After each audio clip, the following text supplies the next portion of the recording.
सबसे पहले मेरा आप सभी को प्यार भरा प्रणाम। मैं मधु जोशी स्वागत करती हूँ आपका अपने YouTube चैनल मधु गढ़वाली 121 पे। तो दोस्तों, आज की वीडियो में मैं आपको बैसाख मास के कृष्ण पक्ष की वरुथनी एकादशी व्रत कथा सुनाऊंगी। आप भी मेरे साथ वरुथनी एकादशी व्रत कथा का श्रवण कीजिए। कथा ध्यानपूर्वक और पूरी जरूर सुनिएगा। वरुथनी एकादशी व्रत कथा। धर्मराज युधिष्ठिर बोले कि हे भगवान, बैसाख मास के कृष्ण पक्ष की एकादशी का नाम क्या तथा उसकी विधि क्या है और उससे कौन से फल की प्राप्ति होती है, सो कृपा पूर्वक कहिए। भगवान श्री कृष्ण बोले, हे राजेश्वर, बैसाख मास के कृष्ण पक्ष की एकादशी का नाम वरुथनी है। यह सौभाग्य को देने वाली है। इसके व्रत से मनुष्य के समस्त पाप नष्ट हो जाते हैं और अंत में सुख मिलता है। यदि इस व्रत को कोई दुखी स्त्री करती है तो उसे सौभाग्य मिलता है। वरुथनी एकादशी के प्रभाव से ही राजा मानधाता स्वर्ग को गया था। इसी प्रकार धुंधुमार आदि भी स्वर्ग को गए थे। वरुथनी एकादशी व्रत का फल 10 सहस्त्र वर्ष तपस्या करने के फल के बराबर होता है। कुरुक्षेत्र में सूर्य ग्रहण के समय जो एक बार स्वर्ण दान करने से फल मिलता है, वही फल वरुथनी एकादशी के व्रत करने से मिलता है।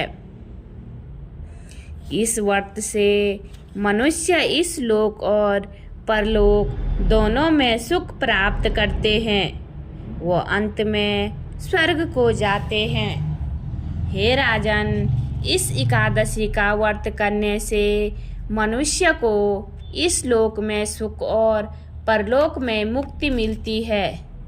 शास्त्रों में कहा गया है कि हाथी का दान घोड़े के दान से अधिक उत्तम है और हाथी के दान से भूमि का दान उत्तम है। उससे उत्तम तिलों का दान है। तिल से स्वर्ण दान, स्वर्ण से अन्न दान श्रेष्ठ है। संसार में अन्न दान के बराबर कोई भी दान नहीं है। अन्न दान से पितृदेवता, मनुष्य आदि सब तृप्त हो जाते हैं। शास्त्रों में कन्यादान इसके बराबर माना गया है। वरुथनी एकादशी के व्रत से अन्न तथा कन्यादान का फल मिलता है। जो मनुष्य लोभ के वश में होकर कन्या का धन ले लेते हैं, वे प्रलय के अंत तक नरक में पड़े रहते हैं या उनको अगले जन्म में बिलाव का जन्म ग्रहण करना पड़ता है। जो मनुष्य प्रेम से एवं यज्ञ सहित कन्यादान करते हैं, उनके पुण्य को चित्रगुप्त भी लिखने में असमर्थ हो जाते हैं। जो मनुष्य इस वरुथनी एकादशी का व्रत करते हैं, उनको कन्यादान का फल मिलता है। वरुथनी एकादशी व्रत कथा। प्राचीन काल में नर्मदा नदी के तट पर मानधाता नामक राजा राज्य करते थे। वह अत्यंत दानशील तथा तपस्वी थे। एक दिन जब वह जंगल में तपस्या कर रहे थे, तभी न जाने कहाँ से एक जंगली भालू आया और राजा का पैर चबाने लगा। राजा पूर्ववत अपनी तपस्या में लीन रहे। कुछ देर बाद पैर दबाते दबाते भालू राजा को घसीटकर पास के जंगल में ले गया।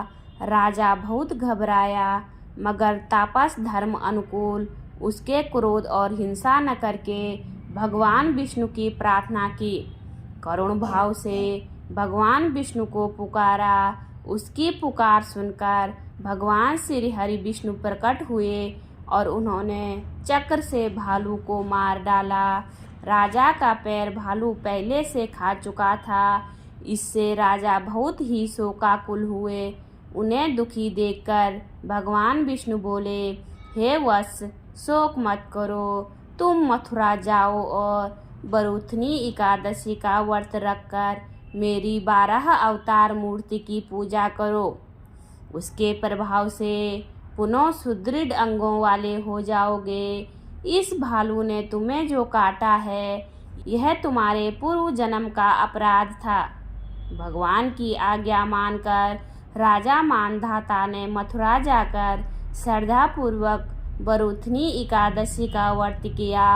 इसके प्रभाव से राजा शीघ्र ही पुनः सुंदर और संपूर्ण अंगों वाला हो गया। इसी एकादशी के प्रभाव से राजा मानधाता स्वर्ग गए थे। जो भी व्यक्ति भय से पीड़ित है, उसे बरूथनी एकादशी का व्रत रखकर भगवान विष्णु का स्मरण करना चाहिए। इस व्रत को करने से समस्त पापों का नाश होकर मोक्ष मिलता है। बोलिए विष्णु भगवान की जय। उम्मीद करती हूँ आपको वीडियो पसंद आई होगी। वीडियो पसंद आए तो वीडियो पे लाइक कीजिए, कमेंट कीजिए, अपने दोस्तों के साथ शेयर कीजिए। चैनल पे नए हो तो सब्सक्राइब ज़रूर कीजिए। मैं मधु जोशी मिलती हूँ आपको अगली वीडियो में। तब तक के लिए बाय बाय, धन्यवाद।